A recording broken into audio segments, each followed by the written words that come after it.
What if the Montreal Canadiens, a team meticulously navigating a complex rebuild and striving for consistency, were suddenly plunged into a last-minute tactical nightmare, exposing the razor-thin margins of their roster depth just moments before a crucial game?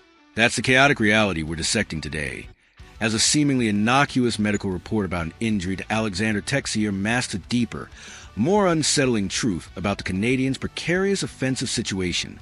The media might simply be relaying the day-to-day status, but our war room is here to dissect what this locker room chaos truly means for the strategic chess game of the Montreal Canadiens. This isn't just about one player's health.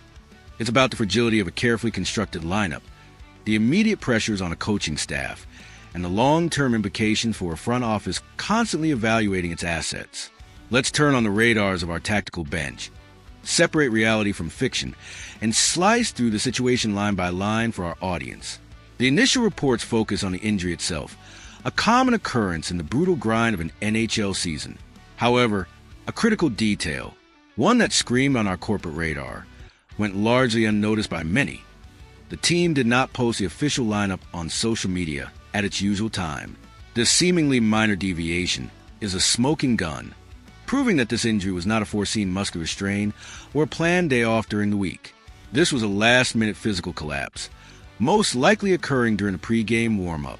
Head coach Martin St. Louis, a man known for his meticulous preparation and strategic acumen, was forced to literally tear up his offensive line whiteboard and completely redraw the power play units and defensive pairings mere minutes before facing the Columbus Blue Jackets. Imagine the frantic energy, the hurried conversations, the desperate scramble to adjust to an unforeseen crisis. This wasn't just an inconvenience. It was a tactical earthquake that demanded immediate, on-the-fly improvisation from the entire coaching staff.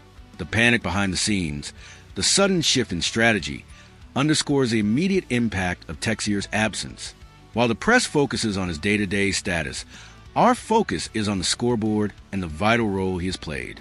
Since general manager Kent Hughes made that masterful move, rescuing Texier after he was waived by the St. Louis Blues late last year, the French forward has been an absolutely vital cog in our machine. He has tallied 19 points in 38 games wearing our jersey, bringing a much-needed injection of speed, aggression, and offensive tenacity to the middle of our lineup. Losing Texier now is a gut punch to our offensive momentum, a sudden void in a lineup that was just beginning to find its rhythm and identity. His ability to drive play, create chances, and contribute consistently has been a revelation, far exceeding expectations for a player acquired under such circumstances. His absence isn't just a missing body. It's a missing dimension from our attack, a significant blow to our secondary scoring, and a challenge to the overall balance of our forward group.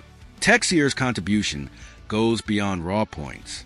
He brings a certainty, and he is quad to the ice, a relentless forecheck, a willingness to go to the dirty areas, and a veteran presence that belies his age. He's been a perfect fit for Martin St. Louis's up-tempo, aggressive system, a player who thrives on chaos and uses his speed to create opportunities. His chemistry with various line mates has been evident, making him a versatile piece that could slot into multiple roles. To lose such a dynamic and adaptable player, especially one who was acquired for virtually nothing, is a testament to Hughes' shrewdness and a stark reminder of how quickly fortunes can turn in the NHL. The team had begun to rely on his consistent effort and timely production, and now, that reliability is suddenly in question, forcing a scramble to fill a role that has become unexpectedly crucial. With Texier's sudden and unexpected absence, who was thrown into the fire, Joe Veleno, a player who had been on the fringes, training as an extra, suddenly had to lace up his skates in a hurry and step into a role he likely hadn't anticipated. This is the brutal coldness of the NHL. One player's pain is another's golden opportunity. With the roster already depleted by names like Patrick Lane, who is dealing with his own injury woes, and grappling with the fragile medical history of Kirby Dach, Veleno has to use these heaven-sent minutes not only to hold the line against Columbus, but to prove to Kent Hughes that he deserves to remain on the roster next season. This isn't just about filling a temporary void.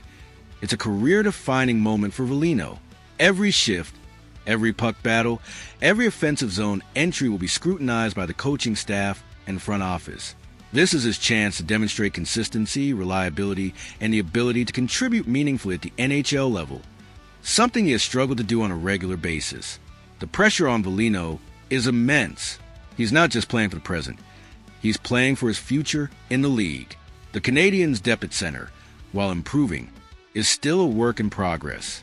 Foligno, a former first-round pick, has yet to fully live up to his draft pedigree, showing flashes of skill but lacking the consistent offensive output or defensive reliability to secure a permanent top-9 role. This sudden opportunity, born out of Texier's misfortune, is his clearest path to redemption. If he can step up, provide solid two-way play, and chip in offensively, he could force Hughes' hand and carve out a more permanent place for himself. However, if he falters, if these minutes don't translate into impactful play, it could signal the beginning of the end of his tenure in Montreal, as other prospects from Laval Rocket are eagerly awaiting their chance. The broader implications of this injury, even if day-to-day, are significant for Canadiens' long-term strategy. If Texier's injury extends beyond a few games, the Canadiens will be forced to make an emergency call-up from the Laval Rocket in the AHL. This isn't an ideal scenario. While the Rocket boasts promising talent, bringing up a player mid-season, especially one who might not be fully acclimated to the NHL pace, introduces another layer of uncertainty and potential disruption to the lineup. It also means pulling a key player from Laval, potentially impacting their own playoff push or development trajectory. Hughes has been very deliberate in his call-up strategy, preferring to let prospects over-ripen in the AHL rather than rushing them into difficult NHL situations. An emergency call-up would be a deviation from this patient approach, forced by circumstance rather than strategic design. The names that immediately come to mind for a potential call-up from Laval include players like Joshua Roy, who has shown flashes of offensive brilliance in the AHL, or perhaps even a veteran presence like Lucas Candata, who brings grit and defensive responsibility. Each option presents its own set of pros and cons, and none would perfectly replicate Texier's unique blend of speed, skill, and aggression. This situation forces the coaching staff to consider not just who is next in line, but who can best fill the specific tactical void left by Texier, while also minimizing disruption to the overall team chemistry. It's a delicate balancing act, and one that the Canadiens would much rather avoid at this critical juncture of the season. The verdict from the war room is clear. The Montreal Canadiens survived the scare against Columbus, but our offensive margin for error has evaporated. A simple day-to-day injury has laid bare the absolute limit of our roster depth. This isn't a crisis of talent, but a crisis of immediate availability and strategic flexibility. The careful planning of Ken Hughes is being tested by the unpredictable nature of injuries, forcing the team to rely on players who were not initially slated for significant roles. This vulnerability, exposed by Texier's absence, serves as a stark reminder that even the most meticulously planned rebuilds are susceptible to the whims of fate and the brutal physicality of the NHL. The front office will undoubtedly be taking notes, evaluating how the team responds to this adversity, and assessing whether additional depth acquisitions are necessary in the upcoming offseason to prevent similar situations from derailing future campaigns. The tactical assembly line, "On our bench never cools down, partner." You want to pull the complete file on who the front office might call up from the Laval Rocket if Texier doesn't play on Saturday, dissecting their stats, their fit, and their readiness to the NHL? Or would you prefer to put another league rumor on our dissection table, analyzing its validity and potential impact on the Canadiens? The command is all yours.